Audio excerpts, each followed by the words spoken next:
This is 3 News Daily.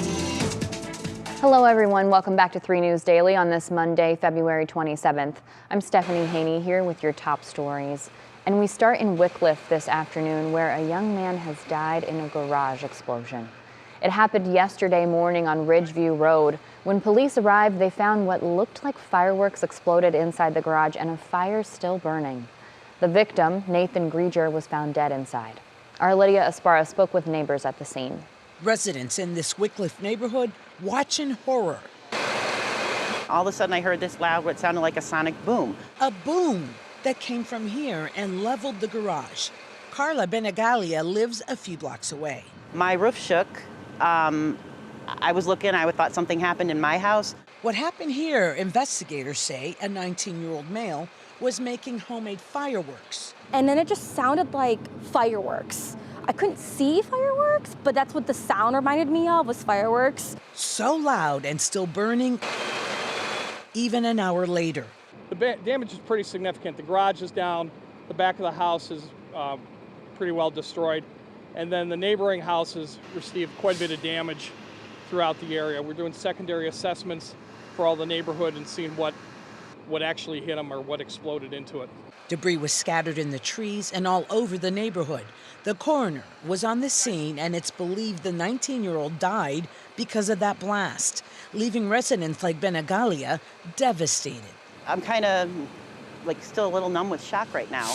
It's crazy. I don't know what to make of it.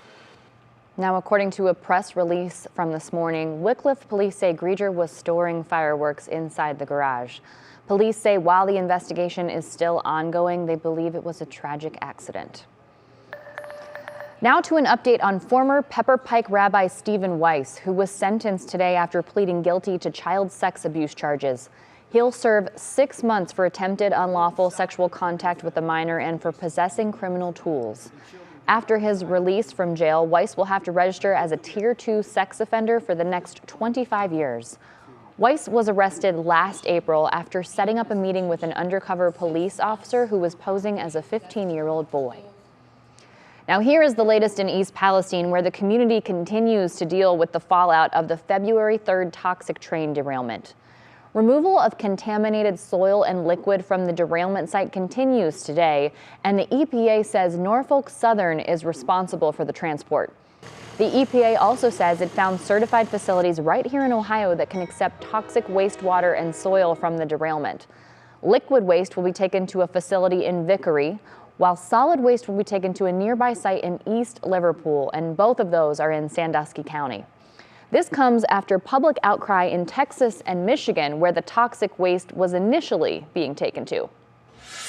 Now, during a press conference yesterday, federal and Ohio EPA officials addressed air and water testing. 126 private wells have been tested so far, and water monitoring wells will be installed this week along the derailment site to check for any contaminants. The EPA also tested the indoor air in close to 600 homes, and no contaminants from the train derailment were detected. No contamination has been detected in the outside air as well. And this morning, a nonprofit public interest law firm called We the Patriots USA held a press conference in Akron to talk about lawsuits against the EPA and government officials over their initial handling of the East Palestine disaster. We the Patriots says it was a failure.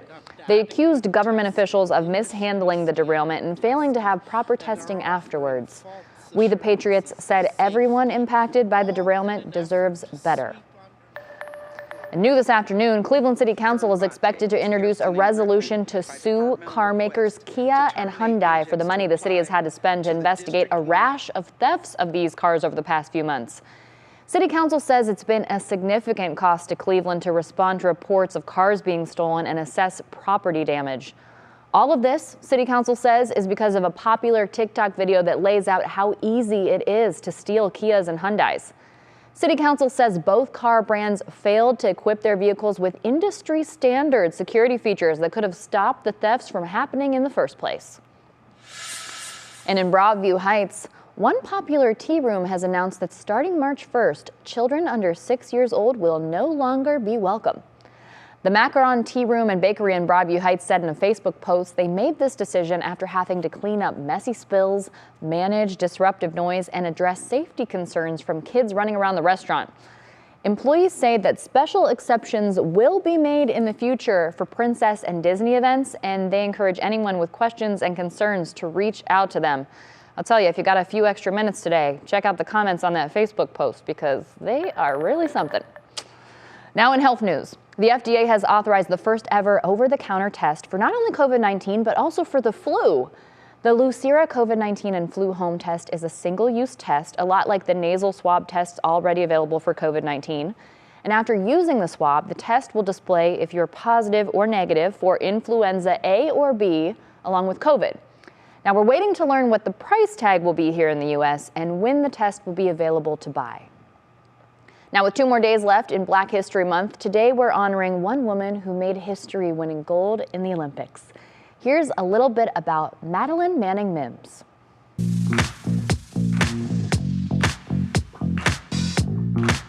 National Track and Field Hall of Famer Madeline Manning Mims won 10 titles between 1967 and 1981.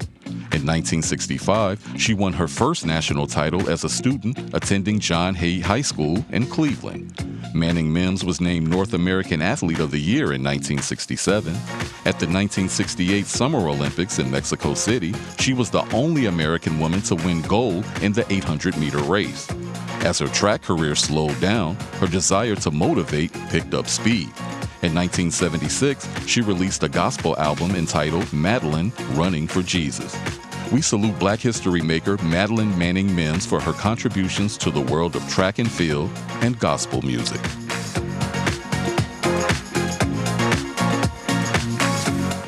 Way to represent at those 68 Olympics for Team USA. Just incredible. All right, let's talk more sports news, bringing it back to present day. The owners of the Cleveland Browns, Jimmy and Dee Haslam, are in talks to buy a significant stake in the Milwaukee Bucks. Heading into the basketball world. Bucks co-owner Mark Lazary currently holds a 25% share in the team, and the full team is valued at $3.5 billion. That is the second highest valuation ever for an NBA team. Now, the Haslams have been rumored to be trying to buy the stake for a few weeks now, and it has to be approved by the league to go forward. This is a developing story, and we'll continue to update you as we gather more information on what the Haslams are doing with all of that money. And Cleveland Restaurant Week is coming back to Northeast Ohio. This popular event starts next week, running from March 6th through March 18th. Over 30 places will be participating, like Astoria Cafe and Market, Edwin's Restaurant, and Fahrenheit. Lago East Bank and Pier W as well. They'll be offering a 3-course meal for just $39. You can get the full list of restaurants to put on your list on WKYC.com. Now, something very exciting is happening over in Avon Lake. Again, it's the time of year for this. They are watching a bald eagle egg. The eagles, Stars and Stripes, have a nest right above Avon Lake. You see one of them right there above Avon Lake City Schools. Eagle watchers say the egg was laid on Friday. Now, bald eagle eggs take about 35 days to hatch, so we'll keep an eye on them over the next month or so. And you can also keep an eye on them with the Avon Lake Eagle Cam. That's what you see here. Now, that is streaming live on YouTube 24/7, so we can all keep an eye as this little one progresses, hopefully to joining us in the world. We have that link on WKYC.com. And before we go, the Cleveland Metroparks Zoo is also welcoming a new baby. The zoo shared pictures and video of the baby swamp monkey born on February 13th. That is the cutest creature name ever. Now, this is the first one born at the zoo in over a decade. The last one was born in 2009. And as the name suggests, swamp monkeys live near water and are natural swimmers. Will you just look at that little buddy? Now, they haven't picked a name yet, but you can visit the baby along with the parents in the zoo's Primate, Cat, and Aquatics building. Now, I know the zoo often does these contests where you can name the creature if you give a donation, so we'll be on the eye out. We'll keep a lookout and see if they're doing that for this one. Thanks for being with us for today's edition of 3 News Daily on this Monday. We'll see you back here tomorrow with one of your top stories from Northeast Ohio. Have a great day, everybody.